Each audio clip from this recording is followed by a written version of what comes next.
हरे कृष्ण। आने वाले कुछ दिन हमारे लिए अत्यंत महत्वपूर्ण होने वाले हैं, क्योंकि इन्हीं दिनों में भगवान श्री हरि की प्रिय एकादशी तिथि और भगवान शिव की प्रिय महाशिवरात्रि आने वाली है। हम जानते हैं कि आप ये दोनों ही अत्यंत महत्वपूर्ण व्रत करने के लिए बहुत उत्सुक हैं, लेकिन आपको इस बात का संशय है कि जब एकादशी का पारण शिवरात्रि के दिन करेंगे तो फिर शिवरात्रि का व्रत कैसे रखेंगे। तो चलिए आज हम आपके इसी प्रश्न का उत्तर देते हैं। सबसे पहले हम आपको बता दें कि इस बार फाल्गुन मास के कृष्ण पक्ष में आने वाली विजया एकादशी तिथि का पालन हम कर रहे हैं 7 मार्च 2024 गुरुवार के दिन, और उसका पारण करेंगे 8 मार्च 2024 शुक्रवार के दिन। अब देखिए, सामान्य रूप से 8 मार्च को ही शिवरात्रि मनाई जा रही है, लेकिन अगर आप इस्कॉन के वैष्णव कैलेंडर में देखेंगे तो शिवरात्रि 9 तारीख को बता रहे हैं। इसलिए अगर आप 9 तारीख को शिवरात्रि मना रहे हैं फिर तो आप आसानी से 8 तारीख को पारण कर सकते हैं, लेकिन अगर आप 8 को शिवरात्रि व्रत का पालन कर रहे हैं तो फिर आपको एकादशी का पारण भी 8 को ही करना पड़ेगा। वैसे आप अपने स्थानिक और पारिवारिक परिवेश के अनुसार 8 या फिर 9 दोनों में से किसी भी दिन शिवरात्रि का पालन कर सकते हैं। दोनों ही शुभ दिन है। अब देखिए, एकादशी का पारण करना अत्यंत आवश्यक है, क्योंकि पद्म पुराण में कहा गया है, महाहानि करियेषा द्वादशी लंघिता नृणाम करोति धर्म हरणम स्नातेव सरस्वती।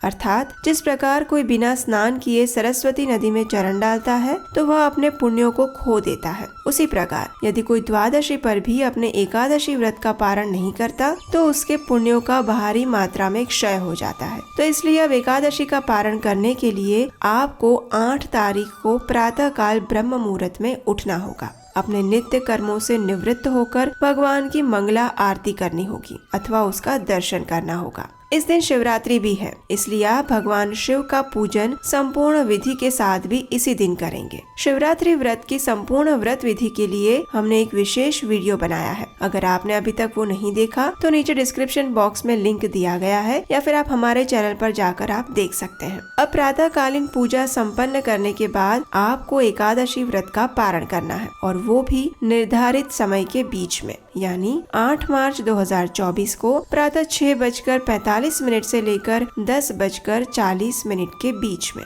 इसमें आप भगवान के लिए कुछ स्वादिष्ट अन्न भोग बनाइए, उसमें तुलसी पत्र रखकर भगवान को अर्पित कीजिए। उसके बाद अपने घर में किसी ब्राह्मण या वैष्णव को आमंत्रित करके उन्हें ये प्रसाद खिलाइए। अगर ये संभव नहीं है तो आप मंदिर में जाकर भी दे सकते हैं। तत्पश्चात उन्हें अपनी क्षमता अनुसार कुछ न कुछ दान अवश्य दीजिए। ये सब होने के बाद अब आपका पारण करने का समय है। सबसे पहले भगवान श्री कृष्ण से प्रार्थना करते हुए इस मंत्र का उच्चारण करें। ओम अज्ञानतिमिरन्धस्य व्रतेनानेन केशव प्रसीद सुमुखो नाथ ज्ञान दृष्टि प्रदो भव। हे केशव, मैं अज्ञान रूपी अंधकार से अंध हो रहा हूँ। इस व्रत द्वारा प्रसन्न होकर मुझ पर प्रसन्न हो और मुझे ज्ञान नेत्र प्रदान करें। मेरे इस एकादशी व्रत का स्वीकार करें।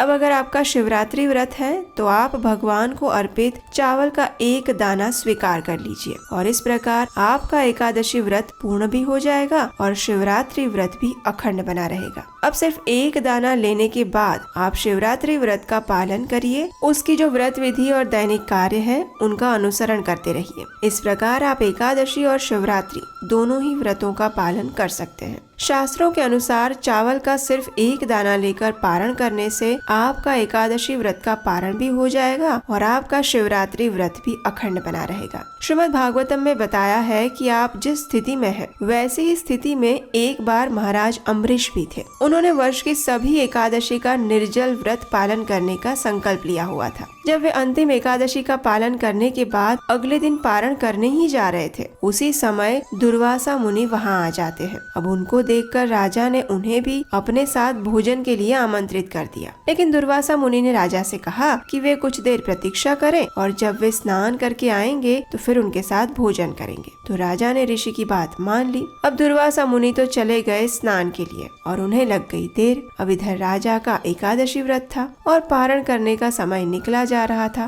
तो ऐसी स्थिति में ब्राह्मणों ने राजा को सलाह दी कि वे सिर्फ 1 बूंद जल से अपना पारण कर ले। क्योंकि पारण के निर्धारित समय पर अगर एकादशी व्रत का पारण ना किया जाए तो एकादशी का व्रत अधूरा रह जाता है। इसीलिए राजा ने चरणामृत की एक बूंद का स्वीकार किया और अपने व्रत का पारण किया और फिर वे दुर्वासा मुनि की प्रतीक्षा करने लगे। लेकिन उसके बाद क्या हुआ उसकी कथा तो आप जानते ही हैं कि किस प्रकार दुर्वासा मुनि के क्रोध से भगवान विष्णु के सुदर्शन चक्र ने महाराज अम्बरीश की रक्षा की थी। अगर नहीं जानते तो ये भी कथा हमारे चैनल पर है, आप वहाँ से देख सकते हैं। कहने का तात्पर्य यही है कि एकादशी व्रत में निर्धारित समय पर पारण करना अत्यंत आवश्यक है। लेकिन जब ऐसी दुविधा युक्त स्थिति का निर्माण हो जाए या फिर दो व्रत एक साथ आ जाए तो उसमें आप अन्न का एक दाना लेकर व्रत का पारण कर सकते हैं। तो हम आशा करते हैं कि इस वीडियो के माध्यम से आपका एकादशी व्रत पारण करने का संशय समाप्त हो गया होगा। और अगर आपकी तरह किसी और के मन में भी ये संशय है तो ये वीडियो जल्दी से जल्दी उन्हें भी शेयर कर दीजिए, जिससे उनकी भी सारी दुविधाएं समाप्त हो जाए और वो पूर्ण श्रद्धा और भक्ति भाव से एकादशी और शिवरात्रि दोनों व्रतों का पालन कर पाए। अगर आपको ये वीडियो से लाभ मिला है और अगर आप ऐसी ही वैदिक प्रमाणभूत कथाएं बनाने में हमारी सहायता करना चाहते हैं तो स्क्रीन पर दिए गए नंबर पर अपना आर्थिक योगदान भेज सकते हैं। और हाँ, अगर आप पहली बार इस चैनल पर आए हैं तो याद से आपके अपने इस चैनल उपदेशाष्टकम को सब्सक्राइब करना मत भूलिएगा। तो चलिए आने वाले समय में पूर्ण श्रद्धा, नियम और शुद्ध चेतना के साथ इस विजया एकादशी और महाशिवरात्रि व्रत का पालन करते हैं और परम भगवान श्री कृष्ण से उनकी शुद्ध भक्ति की याचना करते हैं। हरे कृष्ण।